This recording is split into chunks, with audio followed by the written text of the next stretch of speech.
Cabin Mate 24 hours study hall and work space mobile app download చేసుకుని ఇప్పుడే మీ cabin book చేసుకోండి. ప్రస్తుతం మనతో పాటు ఉన్నారు పెద్దగా పరిచయం అవసరం లేని ప్రదీప్ జోషి గారు. ఒకసారి ఆయనతో సామాజిక రాజకీయ అంశాల మీద మాట్లాడదాం. నమస్తే అండి. శ్రీమాత్రే నమ. ఎలా ఉన్నారు? అంత అమ్మదయ్య అండి. మీరు ఎక్కువ అమ్మవారి ఉపాసకులు కదండి? అంతేనండి, మేము శాక్తేయ ఉపాసకులము. ఓకే. అమ్మవారు లలితా త్రిపుర సుందరి దేవి, దశ మహావిద్యల్లో ఒక మహాశక్తి అమ్మవారు. ఓకే. కాబట్టి షోడశి ఆ అమ్మవారిని లలితాదేవి అంటారు. మేము లలితా త్రిపుర సుందరి దేవి ఉపాసకులం. అమ్మవారి దేవాలయం ఉంది, అదే పని మాకు. అమ్మవారు తప్ప ఇంకేం ఉండదు. లలితా సహస్రనామమే మాకు. మొత్తం శ్రీ విద్య, శ్రీచక్రము, శ్రీ విద్య, దశ మహావిద్యలు, ఇవే మా యొక్క జీవితం అంతా. అదే ఎక్కువగా పవర్ఫుల్ అంటే అండి అమ్మవారి ఉపాసకులు. తర్వాత శివయ్యని కొలిచే వాళ్ళు కూడా చాలా పవర్ఫుల్ ఉంటారంటారు. నిజమా అండి అది? మిగతా వాళ్ళకంటే వీళ్ళిద్దరికి ఎక్కువ పవర్స్ ఉంటాయా ఏంటి? నాకు తెలియక అడుగుతున్నాను. అంటే మనం ఈ తేడా చూపకూడదు. శివ శక్తి తేడా లేదు. శక్తి ఉపాసన, శక్తి ఉపాసన అంటే శివోపాసన. శ్రీ విద్య అంటారు. శ్రీ విద్య అంటే ఇంకా అమ్మవారే. అమ్మవారు అంటే అయ్యగారు, అయ్యగారు అంటే అమ్మవారే. దీనిలో భేదం ఏమి ఉండదు. అయితే ఇప్పుడున్నటువంటి కలికాలంలో మనకి ఏదైనా ఎనర్జీస్ తొందరగా రావాలి అన్నా, ఏది జరగాలన్నా శక్తి ఉపాసన, అమ్మవారి ఉపాసన, శ్రీచక్రం. ఓకే. శివుడు కూడా అమ్మవారి ఉపాసకుడే. అమ్మవారికి సంబంధించిన 18 మంది ఉపాసకుల్లో శివుడు అమ్మవారి ఉపాసకులే, బ్రహ్మ అమ్మవారి ఉపాసకులే, విష్ణువు అమ్మవారి ఉపాసకులే. ఓకే. ఓకే. ఈ కలికాలంలో మనం గట్టెక్కాలంటే అమ్మవారి ఆరాధన, శ్రీ విద్య, శక్తి ఉపాసనే చేయాలి కలికాలంలో. మిగతావి ఏవైనా సరే ఉపాసన బలం ఉంటాయి, కానీ కొంచెం చిన్న ఏది జరిగినా మనం తట్టుకోలేం కలికాలంలో. ఎందుకోసం అంటే ఇప్పుడు విష్ణు ఆరాధన ఉంటుంది, విష్ణువుని కూడా మనం పూజ చేయొచ్చు. భోగములు విలాసములు రావాలి అని అంటే విష్ణు, మనకు అద్భుతాలు జరగాలి అంటే విష్ణు, భోగ విలాసాలకు విష్ణు. వైరాగ్యము, జ్ఞానము, చింతన శివుడు. ఇవి రెండూ కలిపి రావాలి. ఇటు వైరాగ్యము, జ్ఞానము, చింత, భోగభాగ్యాలు, ఇహలోకము, పరలోక ప్రాప్తి అన్నీ జరగాలంటే అమ్మవారు. ఇంకా అమ్మవారిని మించిన అల్టిమేట్ పవర్ లేదు. ఇంకా అమ్మనే. ఇంకా అమ్మనగలయమ్మ, ముగ్గురమ్మల మూలపుటమ్మ, చాలా పెద్దమ్మ, సురారులమ్మ కడుపారడి బుచ్చినయమ్మ, తన్ను లోనమ్మిన మనంబుల ఉండేడి అమ్మ, దుర్గమాయమ్మ, కృపాబ్ది ఇచ్చిత, కవిత్వ మహత్వ, పటుత్వ సంపద. పెద్దమ్మ తల్లి టెంపుల్లో రాసి ఉంటుందండి, స్టార్టింగ్ లోనే ఉంటుంది. అమ్మల గన్నయమ్మ, ముగ్గురమ్మల మూలపుటమ్మ, చాలా పెద్దమ్మ. ఇంకా అంతకుమించి ఇంకోటి ఏం లేదు. ఇంకా ఇప్పుడు బ్రహ్మదేవుడు కానీ విష్ణువు కానీ మనం ఏదైతే ముగ్గురు త్రిమూర్తుల్ని స్మరిస్తామో ఆ త్రిమూర్తులకు కూడా అమ్మవారి యొక్క 3 శక్తులే. అందుకే ఆది శంకరాచార్యులు కూడా ఏమంటారు అంటే శివశక్త్యాయుక్తో యది భవతి శక్త ప్రభవితం అని సౌందర్యంలో ఫస్ట్ శ్లోకమే ఆయన చెప్పేశాడు. శివుడైనా, విష్ణువైనా, బ్రహ్మ అయినా శక్తి కావాలి. శక్తి లేకపోతే ఏం లేదు, శక్తి ఉండాలి. Shakti is called dynamic, Shiva called static. Like ఇప్పుడు మనము న్యూక్లియస్ ఎనర్జీలో కూడా అటామ్స్ గురించి చూస్తాం. న్యూక్లియస్ ఎనర్జీలో, ఆ న్యూక్లియస్ ఎనర్జీలో అటామ్స్ ప్రోటామ్స్ కలిసే ఉంటాయి. కలిసి ఉంటాయి. ఒక అటానమిక్ ప్రెషర్ ఒకటి వాటిని గట్టిగా ఉంటుంది, ప్రెషర్ ఉంటుంది. సో అదే ఎనర్జీ శివశక్తి అంటే అదే ఎనర్జీ. స్టాటిక్గా ఉండేటువంటి ప్రోటాన్స్ ఏవైతే ఉంటాయో అవి శివుడు, డైనమిక్గా ఏదైతే ప్రోటాన్స్ తిరుగుతాయో అవి శక్తి. అది. సో శివశక్తి లేనిది ప్రపంచం లేదు. ప్రపంచం మీరు ఎక్కడికైనా పోండి శివశక్తి ఉంటుంది. ఇప్పుడు మన శరీరంలో ఆర్గాన్స్ తీసుకుందాం, ఒక సెల్ బాడీ తీసుకుందాం.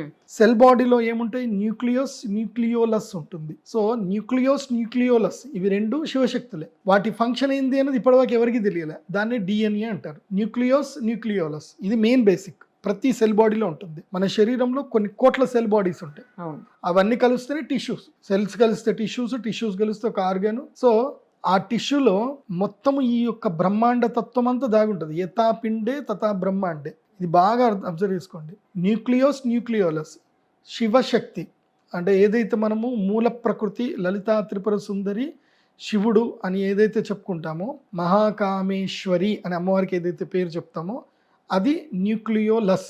న్యూక్లియోస్ అంటే పడుకున్న శివుడు. సో వీళ్ళ మొత్తం ఫంక్షన్ చేస్తూ ఉంటారు. తర్వాత ఏమొస్తుందంటే మన శరీరంలో అదే చిన్న సెల్ బాడీలో ఇంకోటి ఉంటుంది. దాన్ని ఏమంటారు అని అంటే రఫ్ ఎండోప్లాస్మిక్ రెటిక్యులం అంటారు. అదేంటి? ప్రోటీన్ని సింథసైజ్ చేస్తుంది. అది ఏంటి? Rough endoplasmic reticulum. అదేంటిది అని అంటే విష్ణువు ప్రోటీన్స్ అన్ని అందిస్తాడు. ఆ సెల్ మొత్తం కాపాడాలంటే ఎవరు అంటే విష్ణు అంటే rough endoplasmic reticulum. Golgi apparatus అని ఒకటి ఉంటుంది. అదేం చేస్తుంది? ప్రోటీన్ని స్టోరేజ్ చేసి పెట్టుకుంటుంది. అవసరమైనప్పుడు ప్రోటీన్ని పుట్టిస్తూ ఉంటుంది, బయటకి ఇస్తూ ఉంటుంది. అదేంటిదంటే బ్రహ్మదేవుడు. అది బ్రహ్మతత్వం. తర్వాత లైజోజోమ్ అని ఒకటి ఉంటుంది, దాంట్లో ఉన్నాయన్నీ తినేస్తూ ఉంటుంది. అదేంటిది అబ్బా అంటే ఈ సెల్ బాడీలో ఉండే చెత్తను మొత్తం తీసేస్తుంటుంది. లయం అంటే ఈ సెల్ని నాశనం చేసేది కూడా అదే. లయం ఏంది అని అంటే సెల్ఫ్ డిస్ట్రాక్షన్ చేసేది కూడా అదే. శివుడు, అదే శివుడు. దీని మొత్తం ఈ సెల్ బాడీకి మొత్తం ఎనర్జీ ఇచ్చేది ఉంటుంది. అదేంటి అంటే ఎనర్జీ, దాని పవర్ హౌస్ అని అంటారు. అది శక్తి, అమ్మవారు. ఆ పవర్ హౌస్ అంటే ఏందో మీరు కామెంట్లో పెట్టండి. అంతేనా? నాకు తెలియదని కాదు, నాకు తెలుసు, కానీ మీరు చెప్పాలి. ఓకే. బికాస్ అంటే స్టూడెంట్స్కి ఇది ఒక ఎగ్జామ్ లాగా అనమాట. ఆ పవర్ హౌస్ అనేది ఒకటి ఉంటుంది సెల్ బాడీలో, ఒకటి పవర్ హౌస్ అంటారు. సో ఆ పవర్ హౌస్ ఏంటి అంటే శక్తి, అదే అమ్మవారు. సో ఆ శక్తి ఉంటే ఇదంతా ఉన్నట్టు. మళ్ళీ అదే సెల్ బాడీలో ప్లాస్మా ఉంటుంది, ఫైర్ ఉంటుంది, ఎర్త్ ఉంటుంది, వాటర్ ఉంటుంది, ఎలిమెంట్ అన్నీ ఉంటాయి. ఇవన్నీ ఏంటంటే పంచభూతాలు. ఇంతే, చిన్న సెల్ బాడీలోనే ఈ ప్రపంచం అంతా ఉంది. సో మనము అందుకే అమ్మవారి తత్వము ఇలా తెలుసుకోవాలి. మనం ఏదో అమ్మవారు అంటే మన అమ్మవారిని పూలు వేస్తున్నట్లు కాదు. తత్వము తెలుసుకుంటే బోధపడుతుంది. తత్వము తెలకుండా పూజ చేస్తే బోధపడదు. యోగం వస్తుంది కానీ బోధపడదు. అన్నం తినడం వేరు, ఆ అన్నంని తెలుసుకొని తినడం వేరు, అరిగించుకోవడం. ఇప్పుడు రోగం వచ్చింది, రోగం వచ్చినప్పుడు ఏం తినాలో డాక్టర్ చెప్తాడు. మీరు ఏదైనా తింటారు, డాక్టర్ చెప్పినా చెప్పకపోయినా మీరు తింటారు. కరిగించేది ఎవరు మరి? అది శక్తే కదా నీ ఇంటర్నల్ బాడీలో. నేను క్యారెట్ తింటే పలానా విటమిన్ వస్తుంది అని నీకు తెలుసా తెలియదా అంటే తెలియదు, కానీ తింటే ఆటోమేటిక్గా శక్తి వస్తుంది కదా. సో ఇది కామన్ మ్యాన్, కామన్ పూజ.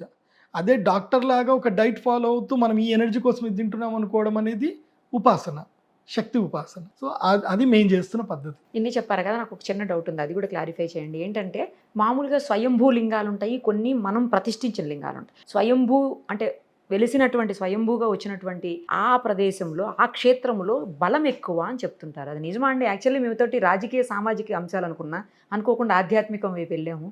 ఈ ఒకటి కూడా క్లియర్ చేయండి. నేను ఫస్ట్ టైం నిరుపమ గారితో ఇంటర్వ్యూ చేస్తున్నాను. నేను కూడా. నిరుపమ అంటే డైనమిక్ అంటే నిరుపమ. సో అందరూ ఏసీ రూమ్లో కూర్చొని ఇంటర్వ్యూలు చేస్తారు, బట్ నిరుపమ గారు ఏసీ రూమ్లో ఉండరు. ఏసీ అంటే అది ఏసీ పవర్, అది అంతే. నిరుపమ గారు ఎక్కడ పోతే అక్కడ అదొక ట్రెండ్, వెళ్ళిపోతారు అంతే. అది ఎండ ఉందా, వాన ఉందా, అది ఎక్కడుందా మనకు అనవసరం. సామాన్యులతో ఉన్నామా లేదా, అందరితో ఉన్నామా లేదా. So the ground to earth and very very dynamic lady. Thank you so much. Nirupama గారు అంటే డైనమిక్. Thank you. మా అమ్మగారు మీకు మెయిన్ ఫ్యాన్ అండి. మీరు ఆ పేదవాళ్ళ దగ్గరికి కూడా వెళ్ళి, వాళ్ళ ఇళ్లలోకి వెళ్ళి, వాళ్ళ పరిస్థితులు చూసి సామాజిక అంశం మీద చేస్తారు చూడండి. That is the beauty. అంటే సామాన్యుడి గొంతుకకి మీడియా తయారవ్వాలి. అది నిజంగా అసలు మీడియా అంటే. ఏసీ రూమ్లో కూర్చొని ఉన్న టాపిక్లు మాట్లాడుకోవడం అది జర్నలిజం కాదు. You are the realistic journalist. Thank you sir, thank you so much. నా డౌట్ని క్లారిఫై చేయండి. స్వయంభూ లింగం అంటున్నారు కదా, స్వయంభూ. ఒకటి మనం ఒక మామూలు జనాల్లో చూద్దాం. ఇప్పుడు మీరే ఒక స్కూల్ టీచర్ అనుకుందాం. ఫస్ట్ క్లాస్ స్టూడెంట్స్కి మీరు టీచ్ చేస్తున్నారు.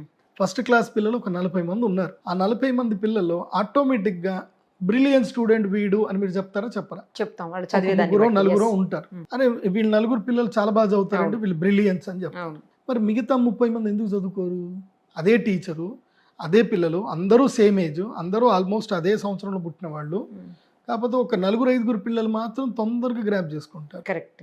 ఐక్యూ లెవెల్స్ ఎక్కువగా. సో సేమ్ అలాగే మహర్షులు గొప్పవాళ్ళు. ఇప్పుడు ఒక టీచర్ ఎట్లాగైతే ఒక జెన్యూన్ స్టూడెంట్ని, ఒక బ్రిలియన్ స్టూడెంట్ని ఎట్లయితే ఈజీగా పసిపడుతుందో, అలా పూర్వకాలంలో మహర్షులు వాళ్ళ యొక్క తపశ్శక్తితోటి వాళ్ళు తిరగగా ఒక్కొక్క క్షేత్రము లోపల ఆ యొక్క శక్తి సాన్నిధ్యం అనేది ఎక్కడైతే ఎనర్జీస్ ఎక్కడ ఉన్నాయో వాటిని పసిగట్టారు. ఆ పసిగట్టిన క్షేత్రములను ఏమన్నారు అంటే స్వయంభూ క్షేత్రాలు అన్నారు. మనం ఇక్కడ కొంచెం బయటకు వద్దాం. అంటే ఈ ఆధ్యాత్మికములో నుంచి ఉంటూనే కొంచెం బయటకు వద్దాం. ఎందుకోసమంటే ఆధ్యాత్మికం అనేది ఒక మూఢ భక్తిలాగా, అంటే ఒక మూఢ, అంటే దాన్ని ఏమంటారు అంటే అవిశ్వాసము, విశ్వాసము అని మూఢ అంటారు. ఈ ఆధ్యాత్మికం అంటేనే ఒక సైన్స్. అది దీని లోపల కొంచెం బయటకు వచ్చి మనం విచారం చేద్దాం. ఎనర్జీస్ అంటే ఏంటి? ఏదైనా సరే ఒక ఆటామ్స్, న్యూక్లియర్ ఎనర్జీస్ ఎట్లాగైతే ఒక దగ్గర ఇవయ్యి అవి మనకి ఇదైతే ఒక అటామ్ బాంబు అవుతుంది. సో ఎట్లా బాంబు ఎట్లా అవుతుంది అని అంటే నువ్వు ఎనర్జీ అంతా ఒక దగ్గర గ్రాప్ చేసి ఒకసారి విస్ఫోటనం చేస్తే అది అటామ్ బాంబు అవుతుంది. అట్లాగే మన భూమి మీద కూడా కొన్ని చోట్ల కొన్ని ఎనర్జీస్ ఉంటాయి. అవి మన శరీరంలో కూడా, మనం ఎవరము అంటే మనం హ్యూమన్ బాడీ అని మనం మనుషులమే, కానీ మనం ఏంది అనేది కొంచెం చూస్తే మన శరీరంలో మ్యాగ్నెటిక్ ఫోర్సెస్ ఉంటాయి. లేకపోతే మీరు ఎంఆర్ఐ స్కాన్కి వెళ్ళినప్పుడు మన శరీరంలో ఉన్నటువంటి ప్రతి సెల్ కూడా ఒక యాంగిల్కి దిగి మారిపోతుంది. లేదంటే దాంట్లో ప్రోటాన్స్ ఇలా తిరుగుతూనే ఉంటుంది. ఎందుకోసమంటే we are all having with gravity force. మనం గ్రావిటీ తోటే ఉన్నాం. సో మనం భూమి మీద ఉన్నామంటే భూమికి ఒక గ్రావిటేషన్ ఫోర్స్ ఉంది, మన శరీరంలో కూడా కొన్ని గ్రావిటేషనల్ ఫోర్స్ ఉన్నది, మన శరీరంలో మ్యాగ్నెటిక్ ఉంది, మన శరీరంలో అన్నీ ఉన్నాయి. ఎర్త్ మీద ఏమున్నాయి అవన్నీ మన శరీరంలో ఉన్నాయి. సో అవే ఎలిమెంట్స్ని మనం పూజ చేస్తాం. మనం సింపుల్ చెప్పాలంటే ఇప్పుడు మీరు పళని సుబ్రహ్మణ్య స్వామి దగ్గరికి వెళ్ళారు. పళని సుబ్రహ్మణ్య స్వామి ఎనర్జీ ఏంది అని చాలా మందికి తెలియదు. ఋషులు పసిగట్టారు, అప్పట్లో ఉన్న సిద్ధులు ఋషులు పసిగట్టారు. అది పళని సుబ్రహ్మణ్య స్వామి విగ్రహమే, కానీ ఆ యొక్క శరీర తత్వం ఉన్నటువంటి స్టోన్ ఏదైతే ఉందో అది భూమి మీద పుట్టింది కాదు. అది ఎక్కడనో భూమి మీద పడినటువంటి కుజగ్రహం నుంచో వేరే దగ్గర నుంచి పడినటువంటి ఒక శిలని వాళ్ళు ఏం చేశారు, దాని మీద నీళ్లు పోసి ఆ తాగితే శరీరంలో ఉన్న విషం మొత్తం పోతుంది, చచ్చిపోతుంది శరీరంలో విషం. పళని సుబ్రహ్మణ్య స్వామి విగ్రహం యొక్క శక్తి. సో ఇటు సైంటిఫిక్ గా చూస్తే ఆ స్టోన్ అనేది డివైన్ స్టోన్. అది అక్కడ చూస్తే మనకు సుబ్రహ్మణ్య స్వామి. ఎందుకు సుబ్రహ్మణ్య స్వామి అంటే ఎవరు? వాస్తవంగా సుబ్రహ్మణ్య స్వామి అంటే సర్పము. సుబ్రహ్మణ్యం అంటే సర్పము. సర్పమునకు సుబ్రహ్మణ్య స్వామికి తేడా లేదు అని అంటారు. ఎందుకోసం అంటే సుబ్రహ్మణ్య స్వామి సర్పములకు ఆయన వరం ఇచ్చారు. ఆయన మిమ్మల్ని ఎవరు ఏం చేయరు, మిమ్మల్ని నేను ప్రొటెక్ట్ చేస్తాను అని ఇచ్చారు. కాబట్టి సర్పం, సుబ్రహ్మణ్యం అంటేనే సర్పం. సర్పములకు ఉండేది ఏంది? మనం సర్పమును మనం దేని వల్ల బాధ పెడతాయి మనల్ని అంటే విషము వల్ల బాధ పెడతాయి. అందుకే పళని సుబ్రహ్మణ్య స్వామి అని ఎందుకు పూజకు పెట్టారు అక్కడ? ఆ విగ్రహాన్ని వాళ్ళు విష్ణు విగ్రహంగా మార్చొచ్చు, లేదంటే వేరే విగ్రహంగా తయారు చేయొచ్చు, కానీ సుబ్రహ్మణ్య స్వామిగానే తయారు చేసి పెట్టారు. ఎందుకోసం అంటే ఇక్కడ వచ్చి మీరు పూజ చేయండి, ఇక్కడ స్వామివారికి అభిషేకం చేసినటువంటి ప్రసాదం తినండి, మీ శరీరంలో ఉండే ఏదైతే కనుక విష పదార్థాలు ఏవైతే ఉంటాయో మొత్తం కూడా పోతాయి, బాడీ డీటాక్సిన్ అవుతుంది, దాని వలనే సంతానం కలుగుతుంది. అందుకే సంతానం లేని వాళ్ళందరూ కూడా పళని సుబ్రహ్మణ్య స్వామి దగ్గర పోతారు, సంతానం అవుతుంది. ఎందుకు అవుతుంది అని అంటే ఆ డివైన్ ఎనర్జీ అక్కడ. అది స్వయంభూ. పళని సుబ్రహ్మణ్య స్వామి స్వయంభూ. అది ఋషులు పసిగట్టారు, సిద్ధులు పసిగట్టారు. అట్లాగే మీరు జరణి లక్ష్మీ నరసింహస్వామి దేవస్థానానికి, అది కూడా మీరు వీడియో చేసినట్టున్నారు, అక్కడికి బీదర్ వెళ్ళినట్టు. జరణి లక్ష్మీ నరసింహస్వామి మనం నీళ్లలో నడుచుకుంటూ లోపలికి వెళ్ళాలి, అక్కడ స్వామివారిని ఆరాధన చేసుకొని వస్తాం. మీకు తెలుసో తెలీదో, మీరు కావాలంటే బయట లోపలికి వెళ్లే ముందు మీ యొక్క శరీరంలో ఉండేటువంటి ఆరా పవర్ ఒకసారి చెక్ చేసుకొని అక్కడ స్వామివారి దగ్గరికి వెళ్ళి, అది స్వయంభూ క్షేత్రం బీదర్లో ఉండే జరణి లక్ష్మీ నరసింహస్వామి, అక్కడ లోపలికి వెళ్ళి దర్శనం చేసుకుని బయటకు రండి, మీ ఆరా ఎనర్జీ పెరుగుతుంది. అప్పటి వరకు 2 ఫీట్లు ఉండే ఆరా ఎనర్జీ 6 ఫీట్లు అవుతుంది. ఈ ఆరా మిషన్ తోటి మనం పసిగట్టవచ్చు మన స్వయంభూ క్షేత్రంలో మనం వెళితే ఏం జరుగుతుంది. ఇప్పుడు సింహాచల లక్ష్మీ నరసింహస్వామి ఉన్నారు, అది కూడా స్వయంభూ క్షేత్రం. ఆ స్వామివారి దగ్గరికి వెళ్ళరండి, ఇలా ఎనర్జీస్ పెరిగిపోతాయి. శ్రీశైలం కూడా కదా సార్? శ్రీశైలం సాక్షాత్తు స్వయం జ్యోతిర్లింగమే. జ్యోతిర్లింగాలన్నీ స్వయంభువే, వాటికి తేడా లేదు. కొన్ని చోట్ల అనంత పద్మనాభ స్వామి విగ్రహాలు కూడా స్వయంభూ అని విన్నానండి నేను. అవి కూడా స్వయంభువే. ఇప్పుడు మనకి భాగ్యనగరంలో కాజగూడలో ఉన్నటువంటిది అనంత పద్మనాభ స్వామి వారిది కూడా ఆ మొత్తం పర్వతం మొత్తం కూడా స్వయంభూ పర్వతమే. మీరు ఆ పర్వతాన్ని కరెక్ట్ గా అబ్జర్వేషన్ చేయండి, కాజగూడలో ఉంది, కరెక్ట్ గా అబ్జర్వేషన్ చేయండి. ఒక దగ్గర కూర్మ స్వరూపం కనిపిస్తుంది, ఒక దగ్గర మత్స్య స్వరూపం కనిపిస్తుంది, ఒక దగ్గర నరసింహ స్వరూపం, దశావతారాలు ఆ గుట్ట మీద మొత్తం కనిపిస్తాయి మనకి. అది స్వయంభూ క్షేత్రం. కాకపోతే మనం పసిగట్టడం అనేది మనం పసిగట్టలేకపోతున్నాం, తెలియాలి కదా. నేను అదే చెప్తున్నా కదా, ఒక టీచర్ ఎట్లాగైతే ఒక బ్రైట్ బ్రిలియంట్ స్టూడెంట్ పసిగడుతుందో, ఒక స్టూడెంట్ని బ్రిలియంట్గా ఎట్లా మారుస్తుందో ఒక కామన్ స్టూడెంట్ని, అట్లాగే సిద్ధులు యోగులు స్వయంభూ క్షేత్రాన్ని పసిగడతారు. అది పసిగట్టడు వాళ్ళు, ఇది క్షేత్రం, ఇది సిద్ధ క్షేత్రం అని చెప్తే ఇంకా మనం వెళ్ళిపోవాలంతే. ఇప్పుడు పంచభూత శివలింగ క్షేత్రాలు ఉంటాయి, ఇవన్నీ స్వయంభూ క్షేత్రాలు. ఆ స్వయంభూ క్షేత్రాలు ఉన్నాయని చెప్పి ఇప్పుడు మనకిప్పుడంటే మనము డ్రోన్లు వచ్చినాయి, ఇవి వచ్చినాయి, మనకి ఒక లైన్ తెలుస్తుంది. మీరు పంచభూత శివలింగాలు చూడండి, అవి అన్నీ కూడా లాంగిట్యూడ్లో ఒకే లాంగిట్యూడ్లో ఉంటాయి. స్వయంభూ క్షేత్రాలు 5 ఏంటి? పంచభూత క్షేత్రాలు. మొట్టమొదటిది పృథ్వీ, అంటే తమ్ము చూపిస్తున్నా అంటే ఇది పృథ్వీ అని అర్థం, పృథ్వీ క్షేత్రం. సో ఈ పృథ్వీ క్షేత్రం ఎక్కడుంది అని అంటే కాంచీపురంలో ఉంది, ఏకాంబరనాథేశ్వర స్వామి దేవస్థానం. సో ఇది పృథ్వీలింగం, భూమి. తర్వాత ఏంటి? జలలింగం. జలలింగం ఎక్కడుంది అంటే జంబుకేశ్వర స్వామి, తమిళనాడులో ఉంటుంది. తర్వాత వచ్చేటువంటి లింగం అరుణాచల క్షేత్రం, తేజోలింగం, అగ్నిలింగం. తర్వాత వచ్చేది వాయులింగం, శ్రీకాళహస్తి. తర్వాత వచ్చేది ఆకాశలింగం, చిదంబర క్షేత్రం. మీరు గూగుల్లో ఈ 5 క్షేత్రాలకి ఒక్కొక్క దాన్ని పిన్ చేసుకుంటూ మీరు లైన్ వేసుకుంటూ వెళ్ళండి గూగుల్ ఎర్త్లో, స్ట్రైట్గా ఉంటాయి ఇవి. కనెక్ట్ తో మళ్ళీ కేదార్నాథ్ స్వామి దగ్గర దాకా కనెక్ట్ ఉంటుంది. ఇది స్ట్రైట్ ఒకే లాంగిట్యూడ్లో ఉంటుంది. అప్పట్లో ఋషులు అలా పసిగట్టి చేశారు. ఇప్పుడు మనం చూస్తే గూగుల్ ఎర్త్లో అమ్మ కరెక్ట్ కదరా, ఇవి స్ట్రైట్గా ఉన్నాయి కదరా అని మనకు అనిపిస్తుంది. అప్పట్లోనే టెక్నాలజీ ఉంది, కానీ సిద్ధులు ఋషులు పసిగట్టారు. అందుకే సనాతన ధర్మాన్ని ప్రశ్నించడం మానండి, పాటించడం మొదలు పెట్టండి. ఎందుకోసమంటే నువ్వు ప్రశ్నించాలి, ప్రశ్నించొద్దని కాదు, కానీ శంకించకూడదు. శంకించడం వేరు, ప్రశ్నించడం వేరు. ప్రశ్నించడం విజ్ఞానం పెంచుకోవడానికి, శంకించడము దుర్మార్గం, మూర్ఖత్వం పెంచుకోవడానికి. శంక, అనుమానం వేరు, ప్రశ్న వేరు. మీరు ప్రశ్న వేశారు కాబట్టి నేను చెప్తున్నాను. ఇదేంటి విజ్ఞాన చర్చ. అందుకే భగవద్గీతలో చెప్తారు, ఉపదేక్షంతి తే జ్ఞానం జ్ఞానినస్తత్వదర్శిన అని అన్నారు. తద్విత్తి ప్రణిపాతేన పరిప్రశ్నేన సేవయ ఉపదేక్షంతి తే జ్ఞానం జ్ఞానినస్తత్వదర్శిన. ఈ ఒక్క శ్లోకం మనకు బాగా అర్థం చేసుకోవాలి. ఇదేంటంటే తద్విత్తి ప్రణిపాతేన, ఒక గురువు దగ్గర, ఒక భగవంతుడి దగ్గర వెళ్ళినప్పుడు మనం ఏంటంటే భక్తితో, వినమ్రతతో మనం ప్రశ్న అడగాలి. అలా అడిగితే పరిప్రశ్నేన సేవయ, ప్రశ్నించడం కూడా ఒక సేవలాగా ఉండాలి, దుర్మార్గంలాగా ఉండకూడదు. నువ్వు గురువుని అడిగినా ఏంటంటే సేవాపూర్వకంగా గురువుని అడగాలి. సార్ నాకు ఇది అర్థం అవ్వట్లేదు సార్ చెప్పండి అని చెప్పి. కానీ నీకు తెలుసా తెలీదా, అందుకోసం నేను అడుగుతున్నా అన్నట్టుగా అడగకూడదు. అలా అడుగుతే అది మూర్ఖత్వంకి వెళ్ళిపోతుంది. సో తద్విద్ది ప్రణిపాతేన పరిప్రశ్నేన సేవయ ఉపదేక్షంతి తే జ్ఞానం జ్ఞానినస్తత్వదర్శిన. జ్ఞానం నుంచి మనం అలా మన జ్ఞానం పొందాలి. కాబట్టి సిద్ధులు, యోగులు, మహాపురుషులు చాలామంది ఈ విధంగా మనకి స్వయంభూ క్షేత్రాలు ఏంటో మనకి తెలియజేశారు. అందుకే ఇప్పుడు మనము ఆదిశంకరాచార్యులు ఎక్కడెక్కడ మనకి తమ యొక్క పీఠాలు పెట్టారు అంటే కాంచీపురంలో పెట్టారు, ద్వారకలో పెట్టారు, తర్వాత పూరిలో పెట్టారు, ఆ తర్వాత బద్రీ క్షేత్రంలో పెట్టారు, తర్వాత శృంగేరిలో పెట్టారు. ఇవన్నీ ఎందుకు పెట్టారు అంటే మీరు ఆ క్షేత్రాలకు వెళ్ళండి, అక్కడ కరువు ఉండదు. వాళ్ళు ఎక్కడెక్కడ పెట్టారు అక్కడ కరువు లేదు కదా, అక్కడ టైంకి వర్షాలు పడతాయి, అందరికీ అన్నం ఉంటుంది, అందరూ ఆకలి బాధలు ఎవరికీ లేవు. మరి ఈ చెప్పిన క్షేత్రాలన్నింటిలోనూ ఎక్కడ ఆకలి బాధలు లేవు. ఇంకోటి కూడా గుర్తుపెట్టండి, ఈ భారతదేశమే ఒక స్వయంభూ క్షేత్రం. ఈ భారతదేశంలో ఆకలి చావులు లేవు, గుర్తుపెట్టుకోండి. మీరు ఎన్ని సంవత్సరాలైనా వెనక్కి వెళ్ళండి, ఈ దేశంలో ఆకలి చావులు లేవు. ఈ దేశాన్ని దుర్మార్గులు వచ్చి ఈ దేశాన్ని దోచుకున్నారే తప్ప ఈ దేశంలో కరువు లేదు, ఈ దేశంలో దుఃఖం లేదు. ఈ దేశానికి బ్రిటిషర్స్ వచ్చారు, నాశనం చేశారు, మొఘల్స్ వచ్చారు, నాశనం చేశారు. కానీ ఆ రాకన్న మునుపు ఈ దేశం ఎంత సుభిక్షంగా ఉండేది. అది సనాతన ధర్మం, అది స్వయంభూ క్షేత్రాల లక్ష్యం. వీళ్ళు రావడం కూడా కారణం ఏంటంటే ఒకటేనండి, ఈ క్వశ్చన్ కూడా నా అంతరాత్మకు నేను వేసుకున్నా. ఇంత దేవుడు అనేవాడు ఉన్నాడు కదా, ఇన్ని క్షేత్రాలు ఉన్నాయి కదా, ఇంతమంది దుర్మార్గులు వస్తే దేవుడు ఎందుకు రాలేదు అన్న ఒక క్వశ్చన్ నాకు కూడా వచ్చింది. ఇప్పుడు జమ్మూ కాశ్మీర్ లాంటి ప్రదేశం లోపల జెనోసైడ్ జరిగింది, ఎంతోమంది చనిపోయారు, మరి అప్పుడు దేవుడు లేడా అన్న క్వశ్చన్ వేస్తే ఒకటి ఉంది. మనకి మహాభారతం కానీ రామాయణం కానీ మనకి ఒకటి నేర్పించాయి.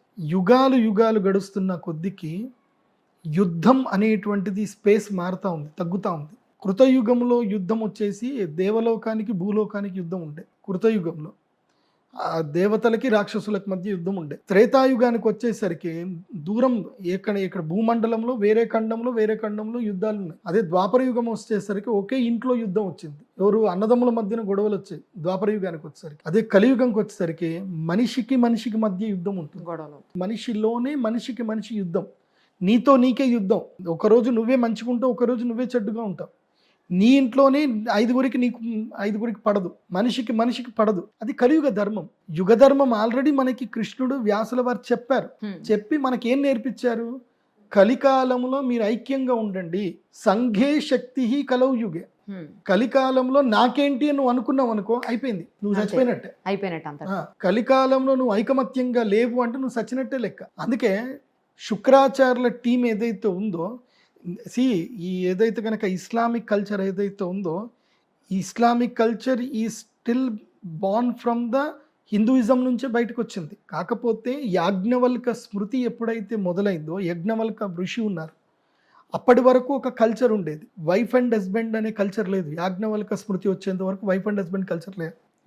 సో ఎవరికైనా సంతానం కావాలంటే ఎవరైనా ఉమెన్ని అడగాలి, నీ వల్ల నాకు సంతానం కావాలని అడిగి రిక్వెస్ట్ చేసి ఆమె ద్వారా సంతానం పొందడము, ఆమెకి ఏదైనా సంపద ఇవ్వడము, వెళ్ళిపోవడం, ఈ కల్చర్ ఉంటుండే. ఇది ఆ మధ్యయుగంలో ఆ కల్చర్ ఉంటే. యాజ్ఞవల్క మహర్షి వచ్చేంత వరకు, యాజ్ఞవల్క మహర్షి వచ్చి ఏం చేశాడు అంటే ఒక రూల్స్ క్రియేట్ చేశాడు. ఒకే స్త్రీని వివాహం చేసుకోవాలి, ఇలా వివాహ ధర్మంలో ఉండాలి, సో ఆ స్త్రీని ఇంకా వేరెవరు కూడా ఆకాంక్షించకూడదు అనేది కొన్ని నియమాలైన యాజ్ఞవల్క స్మృతి ద్వారా ఆయన ఒక ప్రిన్సిపల్స్ స్టార్ట్ చేశాడు. ఆ ప్రిన్సిపల్స్ నచ్చని కొంతమంది ఏంటంటే కొంత తెగ, ఆ తెగని ఈ దేశం నుంచి వేలేశారు. ఓకే. ఆ వెలేస్తే ఏదైతే అంటే అప్పటి వరకు వాళ్ళకి ఎవరిని కావాలంటే వాళ్ళని అనుభవించాలి అన్న కోరిక కాంక్ష ఉండే తెగ ఏదైతే ఉందో ఆ తెగ వెలివేయబడ్డది. ఆ తెగ పడ్డడం వల్లనే ఆ తెగ వెళ్ళిపోయింది, ఎడారి దేశంకి వెళ్ళిపోయింది. ఆ తెగ వాళ్ళ ఓన్ రూల్స్ రాసుకున్నారు. చిన్నమ్మ కూతుర్ని పెళ్లి చేసుకోవచ్చు, పెదనాన్న కూతుర్ని పెళ్లి చేసుకోవచ్చు, సొంత చెల్లెని కూడా పెళ్లి చేసుకోవచ్చు. ఆ తెగలో ఆ కల్చర్ ఉంటుంది. సో వాళ్ళకి వావి వరుసలు ఉండవు వాళ్ళకి. కాబట్టి వాళ్ళ దాంట్లో ఏంటంటే ఉమెన్కి పెద్దగా రెస్పెక్ట్ ఉండదు. ఉమెన్ అంటే ఏంటంటే మిషన్, సంతానం గణించే మిషన్. ఎందుకోసం అంటే వాళ్ళు యాజ్ఞవల్క స్మృతికి బియాండ్ ఉండే కదా, దానికి అగేన్స్ట్ ఉండే కదా. అప్పుడు ఆలోచన ఏంటంటే ఉమెన్ మీన్స్ మిషన్ అంతే, ఏది సంతానం కలిగించే మిషన్ మాత్రమే. ఇప్పటికి కూడా ఇస్లామిక్ కల్చర్లో చూస్తే వాళ్ళు ఏం చేస్తారు అంటే ఆడవాళ్ళ పేరు మీద ఆస్తులు మాత్రం రాస్తారు కాబట్టి వాళ్ళు బయటకు రారు అంతే. వాళ్ళు ఏం చేస్తారు అంటే ఈమెను పెళ్లి చేసుకుంటారు, తర్వాత ఆమె సమ్మతం ఉందా లేదా అనవసరం, ఇంకొకరిని పెళ్లి చేసుకుంటారు, చెల్లెల్ని పెళ్లి చేసుకుంటారు, సంతానం కంటారు. నేను ఆ మధ్య ఏదో ఆఫ్ఘనిస్తాన్లో ఏదో వీడియో చూసాను, ఏదో యూట్యూబ్లోనూ దీంట్లో వీడియో చూసాను. ఎవడో ఇంగ్లీష్ వాడు వచ్చి ఇంటర్వ్యూ తీసుకుంటుంటే నీకు ఎంతమంది పిల్లలు అంటే ఓన్లీ 1 వైఫ్ అంటే వాడు నవ్వుతున్నాడు. ఎందుకు అంటే 52 వైఫ్స్ అని చెప్తుంది, 52 మంది పెళ్ళాలని చూపిస్తున్నాడు. ఎంతమంది సంతానం అంటే వాడికి 300 మంది పిల్లలు వాడికి. సో వాడికి ఏంటంటే నవ్వుతున్నాడు, ఒక ఉమెన్ అని అంటున్నాడు. So they don't respect women, respect అయ్యారు. కాకపోతే ఏంటంటే వాళ్ళ దాంట్లో ఒక పద్ధతి ఏంటంటే ఉమెన్కి బంగారం ఇవ్వాలి, ఒక పద్ధతి. ఆడవాళ్ళకి బంగారం ఇవ్వాలి, ఆడవాళ్ళ పేరు మీద ఆస్తులు పెట్టాలి. ఎందుకోసం అంటే వాళ్ళు ఎటు బయటకు పోవద్దు కదా, ఆస్తులు బంగారం ఉంటే వాళ్ళు ఎటు పోతారు, పిల్లల్ని చూసుకుంటూ బానిసల్లాగా ఉంటారు అంతే. ఇప్పుడు క్యాషియర్ దగ్గర డబ్బు ఉంటుంది, బ్యాంక్లో క్యాషియర్ దగ్గర డబ్బు ఉంటుంది, కానీ అతనిది కాదు, అందరికీ డిస్ట్రిబ్యూట్ చేయాలి, కాకపోతే అతను అధికారి మాత్రమే. అట్లాగే వీళ్ళు ఏం చేస్తారంటే వాళ్ళ పేరు మీద ఆస్తులు ఆశిస్తూ పోతారు. ఎందుకోసం అంటే కేసులు ఎక్కువైంది వాళ్ళకి. ఇప్పుడు మనం రియల్ ఎస్టేట్లో కూడా మేము చూస్తూ ఉంటాం కదా, ఆడవాళ్ళ పేరు మీద ఆస్తి ఉంది అని అంటే రిజిస్ట్రేషన్స్ ఈజీగా అవుతుంది. మగవాళ్ళ పేరు మీద ఆస్తి ఉంటే రిజిస్ట్రేషన్ చేసుకోరు, కొనరు కూడా. మీ పేరు మీద ఉందా అంటే మొత్తం ఫ్యామిలీ సర్టిఫికేట్ పట్టుకరండి, అందరితో సిగ్నేచర్లు చేయండి అని చెప్తారు. నీ 2వ పిల్లము 3వ పిల్లము అందరితో సిగ్నేచర్లు చెప్పి అని చెప్తారు. ఎందుకోసం అంటే ఆవిడ వస్తుంది నాకు హక్కు ఉంది అని చెప్పి నేను కేసు పెడతా అంటుంది, అట్లా ఉండదు. సో నేను అబ్జర్వేషన్ చేసింది ఏంటంటే మన యోగులు సిద్ధులు మనకి ఏం చెప్పారు అది మనం ఫాలో అవ్వాలి అంతే. ఈ మూర్ఖత్వం జోలికి వెళ్ళకూడదు. అండ్ కలికాలంలో ఐక్యంగా ఉండడం నేర్చుకోవాలి. హిందువులు అనేటువంటి వాళ్ళు, హిందువులు అంటే కాదు నేను చెప్పేది ఏంటంటే హిందువులు అని సపరేట్ నేను చెయ్యను. ఈవెన్ ఎవరైనా సరే నువ్వు ప్రశాంతంగా బతకాలి అనుకుంటే ఏంటి, ప్రశాంతంగా బతకాలి, నీ కుటుంబం సేఫ్గా ఉండాలి అనుకుంటే నువ్వు ఐక్యంగా ఉండు, నీ చుట్టుపక్కల వాళ్ళందరినీ కలుపుకొని ఐక్యంగా ఉండు, నువ్వు ఒక యూనిటీగా తయారుగా. అది ఏ కులమైనా ఏ మతమైనా పర్లేదు, ఐక్యంగా ఉండు. నువ్వు ఐక్యంగా లేవా వేరేడోడు దూరుతాడు, మొత్తం మిమ్మల్ని నాశనం పట్టిస్తాడు. ఐక్యం అనేది చాలా ముఖ్యం. అందుకే సంఘే శక్తి కలవు యుగే. కలికాలంలో కావాల్సింది ఏంటంటే ఐకమత్యం. మీరు ఒక కాలనీలో ఉంటే ఆ కాలనీలో మీరు అందరూ ఒక ఫ్యామిలీలాగా ట్రీట్ అయిపోవాలి. మీరు ఏ మతం ఏ కులం అది కాదు, మన కాలనీ లోపలికి వేరేవాడు ఎవడు రావద్దు, మనం గట్టిగా ఉండాలి. ఆ కాలనీ కానీ అది దేశం కానీ అది ఊరు కానీ జిల్లా కానీ మండలం కానీ ఐకమత్యం చాలా ఇంపార్టెంట్. ఆ ఐకమత్యం ఎప్పుడైతే కొరబడుతుందో అప్పుడు ఆ దేశం నాశనం అయిపోతుంది. ఈవెన్ ఫ్యామిలీలో కూడా ఒక ఐకమత్యం చాలా ముఖ్యం. ఇప్పుడు ఫ్యామిలీలో అందరూ ఎంతైనా కొట్లాడుకున్నా 4 మంది కొట్లాడుకోవాలి. బయట ఎవడన్నా వస్తే అందరు కలిసిపోయి వాడి మీద దుంకాలి. కానీ ఆ ఫ్యామిలీలో దాదా మా ఇంట్లో వేసేసుకొని పో అని చెప్పేస్తానంటే రాంగ్ కదా. అట్లాగే దేశం విషయంలో కూడా అట్లాగే ఆలోచన చేయాలి. అది చెయ్యరు, అలాంటి ఆలోచనలు రావు మన దగ్గర. ఇప్పుడు చూస్తున్నాం సార్ మనం కలికాలము కలియుగము ఏదో ఒకటి మొత్తానికైతే. ఇప్పుడు ఎలా ఉన్నారంటే యూత్ అంతా కూడా దేని మీద కూడా సరిగా కాన్సన్ట్రేషన్ లేదు, రకరకాలైనటువంటి హ్యాబిట్స్, ఫోన్కి అలవాటు పడిపోయి ఇంటర్నెట్లు ఏం చూస్తున్నారో ఏం చేస్తున్నారు, ఎలాంటి బిహేవియర్ ఉంటుందో ఎలాంటి హ్యాబిట్స్ ఉంటాయో కూడా అర్థం కావట్లేదు. తల్లిదండ్రులకు రెస్పెక్ట్ లేదు. నేనైతే అన్ని ఆశ్రమాల్లో చూస్తున్నాను, అసలు పేరెంట్స్ని తీసుకొచ్చి ఆశ్రమాల్లో పారేసిపోయేవాడు కొంతమంది అయితే, కొంతమంది డబ్బులు ఉండి కూడా చూసుకోలేని పరిస్థితుల్లో, నేను అలాంటి వాళ్ళ గురించి మాట్లాడట్లేదు, కావాలని వదిలించుకోవడానికి తీసుకొచ్చి పడేసే వాళ్ళ గురించి మాట్లాడుతున్నాను. అలా చాలామంది చూస్తుంటే బాధ అనిపిస్తుంది. వాళ్ళు ఏడుస్తుంటే ఇట్లా హృదయం అసలు ద్రవించిపోయేటువంటి పరిస్థితులు నేను చాలా చూశాను. ఎందుకు అంత ఘోరంగా, ఇంతకుముందు లేనన్ని ఆశ్రమాలు ఎందుకు ఇప్పుడే పెరిగాయి, ఎందుకు అంత డిటాచ్ అయిపోతున్నారు పేరెంట్స్ తోటి కావచ్చు, ఫ్యామిలీతో కావచ్చు. మన కన్నయ్య పెంచి వాళ్ళ స్టేజ్లో ఉన్నామంటే కారణం వాళ్లే కదా. బట్ ఎందుకు మర్చిపోతున్నారు, ఎక్కడ లోపం ఉంది? ఇది మనం తెలుసుకోవాలంటే మనము ఒక 800 సంవత్సరాలకు వెనక్కి వెళ్ళాలి. 800 సంవత్సరాలు కాకుండా కనీసం అన్న ఒక 200 సంవత్సరాలకు వెనక్కి వెళ్తే బ్రిటిషర్స్ ఎప్పుడైతే మన దేశానికి ఎంటర్ అయ్యారో అప్పటిదాకా మనకి దరిద్రం లేదు. We are all happiest people. మన దగ్గర ఉన్నంత సంతోషం ఎక్కడా లేదు, చాలా సంతోషంగా ఉన్నాం మనం.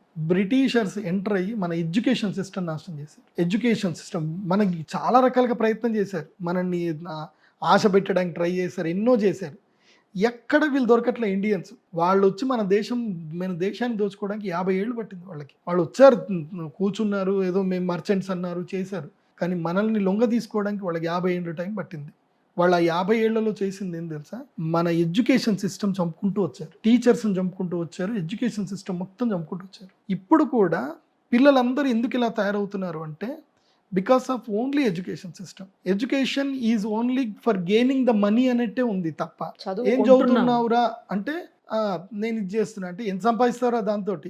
ప్రతిదీ టార్గెట్ టు ద మనీకే పోతుంది. నువ్వు ఏం మోరాలిటీ ఏం సంపాదించావు అని పోవట్లే, నువ్వు స్కిల్ ఏం గెయిన్ చేసావు అని పోవట్లే, నీ న్యాచురాలిటీ ఏందో లేదు, ప్రతిదీ టార్గెట్ టు ద మనీగా వెళ్ళిపోతుంది. సో మనీతో మనిషి ఏదైనా చేయొచ్చు అనే దానికి వెళ్ళిపోయి క్రూయాలిటీ పెరిగిపోతుంది. ఇప్పుడు ఉదాహరణకి ఇప్పుడే చూస్తున్నాం మనం, వైఫ్ అండ్ హస్బెండ్ ఇద్దరు సంతోషంగా ఉంటున్నారు. అదేదో ఒక సినిమా ఉంది, నానిది ఏదో సినిమా ఉంది, ఒక పెద్ద ఇల్లు చూపించేసి ఎగ్జాంపుల్ చూపిస్తాడు, ఆ హీరోయిన్కి ఏదో ఎగ్జాంపుల్ చూపిస్తాడు, నేను లోకల్ సినిమా అనుకుంటా. సీన్ చాలా బాగుంది, అది మనం ఒకసారి అర్థం చేసుకోవాలి. పెద్ద ఇల్లు ఉంది, ఆ రూమ్లో ఒక టీవీ ఉంది, ఈ రూమ్లో ఒక టీవీ ఉంది. నీకు నచ్చలేదు అనుకో, నువ్వు ఆ టీవీలు చూసుకుంటా, నాకు నచ్చలేదు ఈ టీవీ. అదే ఒకటే టీవీ ఉంది అనుకో, నువ్వు నేను అడ్జస్ట్ అవుతాం. ఒకే ఇంట్లో ఉన్నావు అనుకో, ఒకరినొకరు ముఖం చూసుకుంటూ అడ్జస్ట్ అవుతాం. ఇప్పుడు ఎట్లయిపోయింది అని అంటే లగ్జరీస్ థింగ్స్ పెరిగిపోయాయి, ఆపర్చునిటీస్ పెరిగిపోయి, అన్నీ పెరిగిపోయి. ఇద్దరు కొట్లాడుకున్నారు అనుకోండి, నా ఫుడ్ నేను ఆర్డర్ చేసుకుంటా, నీ ఫుడ్ నువ్వు ఆర్డర్ చేసుకో. ఇలా అవసరాలకు తగ్గట్టుగా మనకి అన్ని అవైలబిలిటీ ఉన్నది. ఎంత అవైలబిలిటీ ఉంటుందో అంత ప్రేమ తగ్గిపోతుంది. ఇప్పుడు ఒకళ్ళ మీద ఒకళ్ళు డిపెండ్ ఉంటేనే కదా ప్రేమ అనేది ఉండేది. డిపెండెన్సీ లేనప్పుడు ప్రేమ ఎందుకు ఉంటుంది? మనిషిని మనిషి కలిపేదే అవసరం, గుర్తుపెట్టుకోండి. ప్రేమలు అవసరాల కొద్ది కూడా ప్రేమలు ఉంటాయి, అవి ఉంటూనే ప్రేమను నిలబడతాయి. అవసరం లేనప్పుడు ప్రేమ కూడా నిలబడదు. ఇప్పుడు బిడ్డ ఎందుకు కావాలి అని అంటే నాకు ప్రేమ కావాలి. బిడ్డకి తల్లి ప్రేమ పంచుతుంది, అవసరానికి అయితే ప్రేమ పంచదు. కానీ పిల్లవాడు పెద్దగా అయిన తర్వాత అవసరం స్టార్ట్ అవుతుంది, తల్లికైనా తండ్రికైనా అవసరం స్టార్ట్ అవుతుంది. ఏమంటాడు అంటే, ఒరే నువ్వు పెద్దగా అయ్యావు కదరా, మమ్మల్ని చూసుకుంటావు కదా అన్నాడు, ఒక అవసరం అనేది స్టార్ట్ అవుతుంది. సో అక్కడ ప్రేమలో కూడా అవసరం ఉంటుంది ఎక్కడైనా సరే. ఇది అంతా కూడా కొలాప్స్ అవడానికి గల కారణం ఏంటంటే the main thing education system. పూర్వకాలంలో ఎడ్యుకేషన్ సిస్టమ్ డిఫరెంట్గా ఉండేది, చాలా పద్ధతిగా ఉండేది ఎడ్యుకేషన్ సిస్టమ్. ఇప్పుడున్న ఎడ్యుకేషన్ సిస్టమ్ అంతా కూడా వరస్ట్ ఎడ్యుకేషన్ సిస్టమ్. అసలు లైఫే లేదు దాని లోపల, ఎసెన్స్ లేని. ఇప్పుడు ఒక ఫ్రూట్ ఏదైనా, చెక్క ఫ్రూట్ తింటారా మీరు? తిన్నారు. ఇప్పుడు అదే తింటున్నాం మనం, ఎసెన్స్ లేని ఫ్రూట్ తింటున్నారు వీళ్ళు పిల్లలు. వాళ్ళకి ఏమి తెలియట్లే, ఏం చెప్పారు అదేమో చెప్తున్నాడు రా, బైహెడ్ చేసి ఎగ్జామ్ రాస్తే చాలరా బై, ఇంతకు మించి ఏమీ లేదు. మునుపు ఎడ్యుకేషన్ సిస్టమ్ ఎంత బాగుంటుండే తెలుసా? పేరెంట్స్ వాళ్ళు వదిలేస్తుండే, ప్రతి పాఠ్యమికి వెళ్ళి తల్లిదండ్రుల దగ్గరికి వెళ్తుండే. అప్పటిదాకా వాళ్ళు టెంపుల్లోనే ఉంటుండే. దేవాలయాలే పూర్వము విద్యాలయాలు అట్లా ఉంటుండే. అండ్ వన్ మోర్ ఏంటంటే బేసిక్ లెవెల్ నుంచి వాళ్ళకి అన్నీ నేర్పించేవాళ్ళు, ఏంది లైఫ్ నేర్పించేవాళ్ళు.